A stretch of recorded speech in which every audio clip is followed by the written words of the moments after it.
નમસ્કાર. આકાશવાણી સમાચાર પ્રવેશ અડિયેચા વાંચે છે. મુખ્ય સમાચાર. પ્રધાનમંત્રી નરેન્દ્ર મોદી આજે નવી દિલ્હીમાં સિંગાપોરના રાષ્ટ્રપ્રમુખ સાથે મુલાકાત કરશે. કેન્દ્રીય ગૃહમંત્રી અમિત શાહ આજે મહેસાણાના વડનગરમાં કરોડો રૂપિયાના વિવિધ વિકાસ કાર્યોનું લોકાર્પણ કરશે. કેન્દ્રીય મંત્રી શિવરાજસિંહ ચૌહાણે જણાવ્યું કે દરેક ગરીબને પાકું મકાન આપવાનું પ્રધાનમંત્રી નરેન્દ્ર મોદીનું લક્ષ્ય ટૂંક સમયમાં પૂર્ણ થશે. સરકારની મુખ્ય પહેલ સ્ટાર્ટઅપને આજે 9 વર્ષ પૂર્ણ થયા. મહાકુંભમાં ખાદ્ય સલામતીને ધ્યાનમાં રાખી તમામ જગ્યાએ ખાદ્ય સલામતી અધિકારીને તહેનાત કરાયા.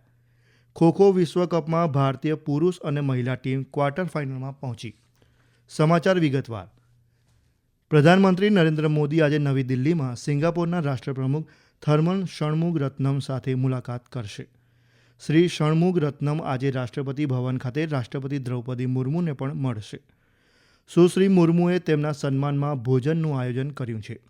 વિદેશમંત્રી ડૉક્ટર એસ જયશંકરે ગઈકાલે નવી દિલ્હીમાં સિંગાપોરના રાષ્ટ્રપ્રમુખ સાથે બેઠક યોજી હતી. બંને નેતાએ સેમિકન્ડક્ટર, ઔદ્યોગિક પાર્ક, કૌશલ વિકાસ, ડિજિટલાઇઝેશન અને વેપાર વધારવામાં સહયોગ અંગે ચર્ચા કરી હતી. ડૉક્ટર જયશંકરે એક સોશિયલ મીડિયા સંદેશમાં લખ્યું કે બંને દેશના દ્વિપક્ષી સંબંધને 60 વર્ષ પૂર્ણ થઈ રહ્યા છે અને આ પ્રસંગે સિંગાપોરના રાષ્ટ્રપ્રમુખના ભારત પ્રવાસથી વ્યાપક ભાગીદારીને નવો વેગ મળશે. કેન્દ્રીય ગૃહમંત્રી અમિત શાહ આજે મહેસાણા જિલ્લાના વડનગર શહેરમાં કરોડો રૂપિયાના વિવિધ વિકાસ કાર્યોનું લોકાર્પણ કરશે. શ્રી શાહ મ્યુઝિકલ મ્યુઝિયમના કાર્યોની સમીક્ષા બેઠકમાં પણ ભાગ લેશે અને નવનિર્મિત પુરાતાત્વિક અનુભવાત્મક સંગ્રહાલયનું લોકાર્પણ કરશે. સાંભળીએ એક અહેવાલ. કેન્દ્રીય ગૃહમંત્રી અમિત શાહ વડનગરમાં 6 જેટલા કાર્યક્રમોમાં હાજરી આપશે. શ્રી શાહ મ્યુઝિકલ મ્યુઝિયમના કાર્યોની સમીક્ષા બેઠકમાં હાજરી આપશે. તેઓ નવનિર્મિત પુરાતાત્વિક અનુભવાત્મક સંગ્રહાલયનું લોકાર્પણ પણ કરશે. 298 કરોડ રૂપિયાના અંદાજિત ખર્ચે તૈયાર કરવામાં આવેલા આ મ્યુઝિયમમાં ખોદકામ દરમિયાન મળેલી 5000થી વધુ કલાકૃતિઓ પ્રદર્શિત કરવામાં આવી છે, જે વડનગરના 2500 વર્ષના ઇતિહાસ અને તેના પ્રાચીન જ્ઞાનના ભંડારને ઉજાગર કરે છે. કેન્દ્રીય ગૃહમંત્રી 72 કરોડ રૂપિયાના ખર્ચે તૈયાર થયેલા પ્રેરણા સંકુલને પણ રાષ્ટ્રને સમર્પિત કરશે. શ્રી શાહ વડનગરમાં 33 કરોડ 50 લાખ રૂપિયાના ખર્ચે બનેલા સ્પોર્ટ્સ કોમ્પ્લેક્સનું ઉદ્ઘાટન કરશે અને પ્રાચીન હાટકેશ્વર મંદિરની મુલાકાત પણ લેશે. આ ઉપરાંત શ્રી શાહ મહેસાણામાં ગણપત યુનિવર્સિટીના 18મા દીક્ષાંત સમારોહમાં ઉપસ્થિત રહેશે. સાંજે તેઓ અમદાવાદના સરદાર પટેલ આંતરરાષ્ટ્રીય વિમાનમથક ખાતે fast track immigration trusted traveller programme FTI TTPનું ઉદ્ઘાટન કરશે. અનિલ પટેલ, આકાશવાણી સમાચાર, અમદાવાદ.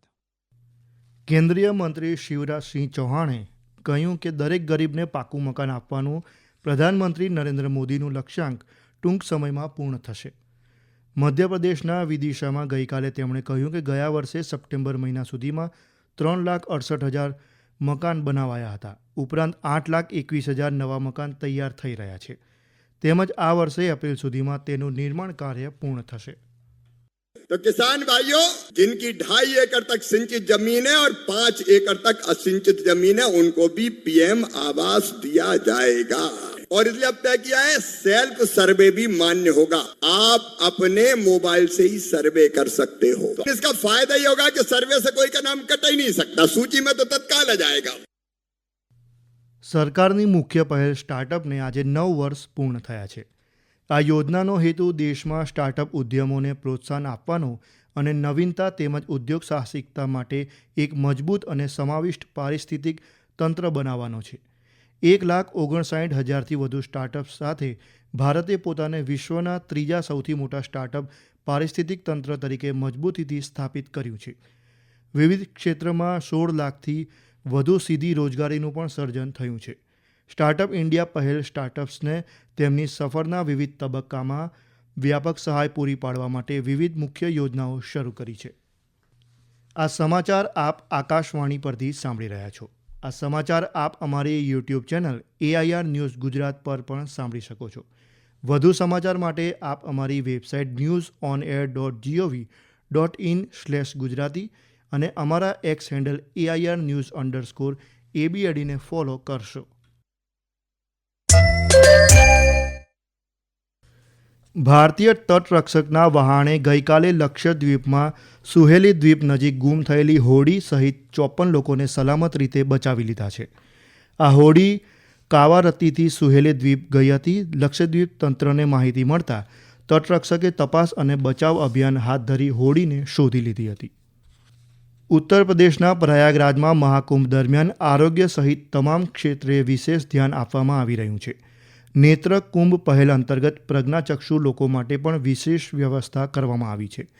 ઉપરાંત ખાદ્ય સલામતીને ધ્યાનમાં રાખી તમામ જગ્યાએ ખાદ્ય સલામતી अधिकारीને तैनात कराया છે.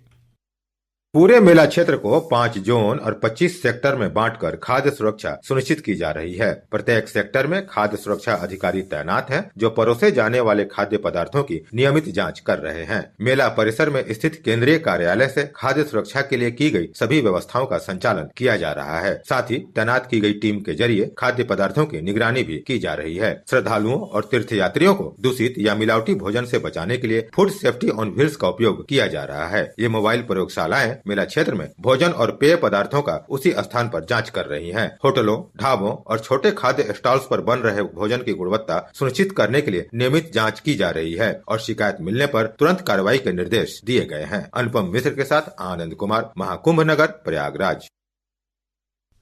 ખોખો વિશ્વકપ 2025માં ભારતીય પુરુષ અને મહિલા ટીમે ગઈકાલે ભવ્ય પ્રદર્શન કરી ક્વાર્ટર ફાઇનલમાં સ્થાન મેળવ્યું છે. નવી દિલ્હીના ઇન્દિરા ગાંધી ઇન્ડોર સ્ટેડિયમમાં ભારતીય પુરુષ ટીમે પેરુ સામે 70-38થી વિજય મેળવ્યો હતો. આદિત્ય ગણપુલે, શિવા રેડ્ડી અને સચિન ભાર્ગવના પ્રયાસથી ભારતીય ટીમે પહેલી જ રમતથી મેચમાં પકડ બનાવી લીધી હતી. ત્રીજી અને ચોથી રમત બાદ 32 પોઈન્ટની જીત સાથે ટીમે મેચ સરળતાથી જીતી લીધી હતી. ભારતીય ખેલાડી અનિકેત પોટેને સર્વશ્રેષ્ઠ ખેલાડી અને રામજી કશ્યપને સર્વશ્રેષ્ઠ અટેકરનો પુરસ્કાર એનાયત કરાયો હતો. અનિકેત પોટેએ કહ્યું કે ભારતીય ટીમનું સંપૂર્ણ ધ્યાન વિશ્વકપ ટ્રોફી જીતવા પર છે. જ્યારે ભારતીય મહિલા ટીમે ઈરાન સામે 116થી જીત મેળવી ક્વાર્ટર ફાઇનલમાં જગ્યા બનાવી છે. ભારતની રમતને જોતા ઈરાન પહેલાં જ માત્ર 33 સેકન્ડમાં આઉટ થઈ ગયું હતું.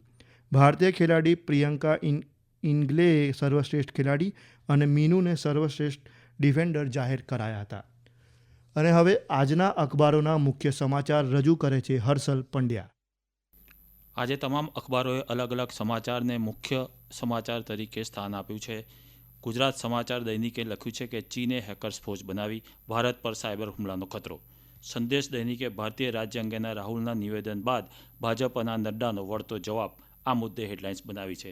જ્યારે ફૂલછાપ દૈનિકે રાહુલે હવે ભારત રાજ્ય સામે લડવાની હાકલ કરીને આ સમાચારને મથાળા સાથે પ્રસિદ્ધ કર્યા છે. નવ ગુજરાત સમયે મહાકુંભના સમાચારને સ્થાન આપ્યું છે.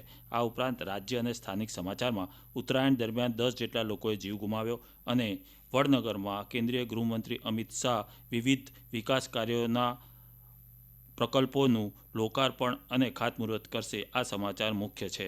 જ્યારે સ્પોર્ટ્સ પેજ ઉપર રાજકોટમાં રમાયેલી આયર્લેન્ડ સામેની વનડેમાં ભારતનો વિજય એ મુખ્ય સમાચાર છે. અંતમાં મુખ્ય સમાચાર. પ્રધાનમંત્રી નરેન્દ્ર મોદી આજે નવી દિલ્હીમાં સિંગાપોરના રાષ્ટ્રપ્રમુખ સાથે મુલાકાત કરશે. કેન્દ્રીય ગૃહમંત્રી અમિત શાહ આજે મહેસાણાના વડનગરમાં કરોડો રૂપિયાના વિવિધ વિકાસ કાર્યોનું લોકાર્પણ કરશે.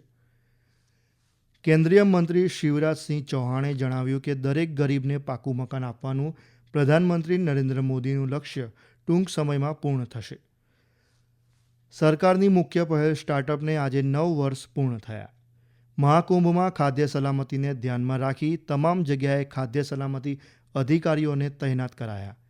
અને ખોખો વિશ્વકપમાં ભારતીય પુરુષ અને મહિલા ટીમ ક્વાર્ટર ફાઇનલમાં પહોંચી. આ સાથે જ આકાશવાણી પરથી સમાચાર પૂરા થયા.